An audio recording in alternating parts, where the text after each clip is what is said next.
Hello, আসসালামু আলাইকুম। সবাই কেমন আছেন? আশা করি সবাই অনেক ভালো আছেন। আমিও আলহামদুলিল্লাহ ভালো আছি।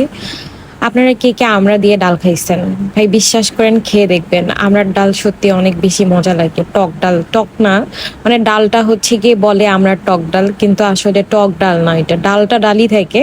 শুধু মাঝখান থেকে আপনারা হচ্ছে আমড়া যেটা আছে সেটা খুব সুন্দরভাবে ভাত খেয়ে একটা করে কামড় দিলে অনেক বেশি মজা লাগে, টেস্ট লাগে।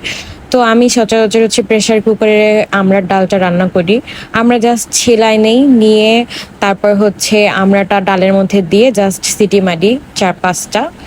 এই তো ডাল একদম মানে ডালটাও মিহি হয়ে যায়। সাথে হচ্ছে তোমার যে আমড়াটা একদম সেদ্ধ হয়ে যায়। আর সাথে ছিল সেদিন আমাদের আলু ভর্তা।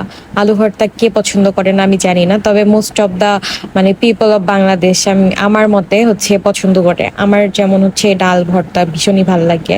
তবে আমড়ার ডাল দিয়ে যদি ভর্তা করেন আপনি অনেক বেশি টেস্ট লাগবে খাবারটা। তো আজকের ভিডিও এই পর্যন্তই। সবাই ভালো থাকবেন আর অবশ্যই আমড়া দিয়ে ডালটা ট্রাই করবেন মাস্ট। আর আলু ভর্তাটা অবশ্যই লাল মরিচ দিয়ে করবেন। Thank you.